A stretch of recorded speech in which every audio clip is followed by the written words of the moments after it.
മുഖ്യ തെരഞ്ഞെടുപ്പ് കമ്മീഷൻ ജ്ഞാനേഷ് കുമാറിനെ ഇംപീച്ച് ചെയ്യാൻ പ്രതിപക്ഷം നീങ്ങുകയാണ്. പാർലമെന്റിന്റെ സമ്മേളനം ഇപ്പോൾ മാർച്ച് 9 വരെ നിർത്തിവച്ചിരിക്കുകയാണ്. സഭ വീണ്ടും ചേരുമ്പോൾ ഇംപീച്ച്മെന്റ് പ്രമേയം ഉൾപ്പെടെ ഉപയോഗിക്കാൻ പാർട്ടി തയ്യാറാണെന്ന് കോൺഗ്രസ് അറിയിച്ചു കഴിഞ്ഞു. അങ്ങനെ വന്നാൽ ശക്തമായി പിന്തുണയ്ക്കുമെന്ന് പശ്ചിമ ബംഗാൾ മുഖ്യമന്ത്രിയും തൃണമൂൽ കോൺഗ്രസ് അധ്യക്ഷയുമായ മമതാ ബാനർജിയും പറഞ്ഞു കഴിഞ്ഞു. മമതാ ബാനർജിയും തെരഞ്ഞെടുപ്പ് കമ്മീഷനും തമ്മിൽ SIR നടപടികളുടെ പേരിൽ ആരംഭിച്ച പോരാട്ടം രൂക്ഷമായി തുടരുകയാണ്. കഴിഞ്ഞ ദിവസം മുഖ്യ തെരഞ്ഞെടുപ്പ് കമ്മീഷണറുമായി കൂടിക്കാഴ്ച നടത്തിയ ശേഷം രൂക്ഷമായ വിമർശനങ്ങളായിരുന്നു മമതാ ബാനർജി ഉന്നയിച്ചത്. സുപ്രീം കോടതി ജസ്റ്റിസിനെ ഇംപീച്ച് ചെയ്യുന്നതിന് സമാനമായ നടപടികളാണ് മുഖ്യ തെരഞ്ഞെടുപ്പ് കമ്മീഷണറെ ഇംപീച്ച് ചെയ്യുന്നത്. ഇരുസഭകളിലും 2/3 ഭൂരിപക്ഷത്തോടെ പ്രമേയം പാസ്സാകണം. എന്നാൽ നിലവിൽ അത്രയും അംഗങ്ങൾ ഇന്ത്യ സഖ്യത്തിന് സഭയിലില്ലെന്നുള്ളതും ശ്രദ്ധേയമാണ്. ഏറ്റവും നികൃഷ്ടമായ രീതിയിൽ ജനാധിപത്യത്തെ കഴുത്തുഞ്ഞെരിച്ച് രാജ്യത്തെ വെല്ലുവിളിച്ചുകൊണ്ട് പച്ചയായി വോട്ടുകൊള്ള നടത്തി അധികാരം നിലനിർത്തുകയായിരുന്നു മോദിയും സംഘവും. അതിന് ഏറ്റവും കൂടുതൽ വഴിവെച്ചു കൊടുത്തുകൊണ്ട് മുഖ്യ തെരഞ്ഞെടുപ്പ് കമ്മീഷണർ ജ്ഞാനേഷ് കുമാർ മോദിക്ക് വേണ്ടി എല്ലാ ഒത്താശകളും ചെയ്തു കൊടുത്തു. വിവിധ രീതിയിലുള്ള വോട്ടുകൊള്ള രാജ്യത്തിന്റെ ജനാധിപത്യ പ്രക്രിയയെ ആകമാനം തകർത്ത് കളഞ്ഞു.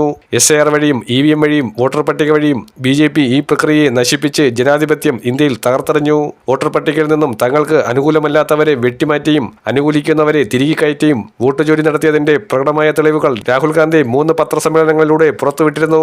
ഗുജറാത്തിൽ, പശ്ചിമ ബംഗാളിൽ, ഉത്തർപ്രദേശിൽ, മഹാരാഷ്ട്രയിൽ, കർണാടകയിൽ, ഒഡീഷയിൽ, ഹരിയാനയിൽ, ബീഹാറിൽ, എന്തിനധികം കേരളത്തിലടക്കം നടത്തിയ തെരഞ്ഞെടുപ്പ് അട്ടിമറികൾ രാജ്യത്ത് വൻ കോളിളക്കം സൃഷ്ടിച്ചിരുന്നു. ഏതായാലും ഇന്ത്യ സഖ്യത്തിന്റെ ഈ പുതിയ നീക്കം അതീവ ഗൗരവത്തോടെയാണ് രാജ്യം ഇപ്പോൾ ഉറ്റുനോക്കുന്നത്. കേരളം, ആസാം, പശ്ചിമ ബംഗാൾ, തമിഴ്നാട്, കേന്ദ്രഭരണ പ്രദേശമായ പുതുച്ചേരിയിലും ഉടൻ തെരഞ്ഞെടുപ്പ് നടക്കാനിരിക്കുന്ന സാഹചര്യത്തിൽ ഈ ഇംപീച്ച്മെന്റ് നീക്കം BJPയെ വെട്ടിലാക്കുമെന്നത് ഉറപ്പായി കഴിഞ്ഞു. പ്രതിപക്ഷ പാർട്ടികൾ ഒന്നിച്ച് ഒറ്റക്കെട്ടായി നീങ്ങുമ്പോൾ ജ്ഞാനേഷ് കുമാറിന്റെ ഭാവി തുലാസിലായി കഴിഞ്ഞു. മോദിയും ജ്ഞാനേഷ് കുമാർ നടത്തിയ ജനാധിപത്യ വിരുദ്ധതയ്ക്ക് ജനാധിപത്യപരമായി തന്നെ തിരിച്ചടിക്കാൻ ലോക്സഭാ പ്രതിപക്ഷ നേതാവ് രാഹുൽ ഗാന്ധിയുടെ നേതൃത്വത്തിൽ നിർണായക നീക്കം ആരംഭിച്ചു കഴിഞ്ഞു.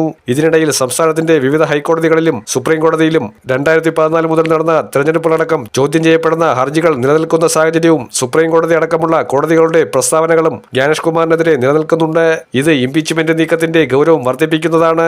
വോട്ട് കൊള്ളയുടെ പേരിൽ ഉയർത്തിയ ചോദ്യങ്ങൾക്കൊന്നും വ്യക്തമായ വിശദീകരണം നൽകാൻ പ്രധാനമന്ത്രി മോദിയോ മുഖ്യ തെരഞ്ഞെടുപ്പ് കമ്മീഷണർ ജ്ഞാനേഷ് കുമാറോ ഇതുവരെ തയ്യാറായിട്ടുമില്ല.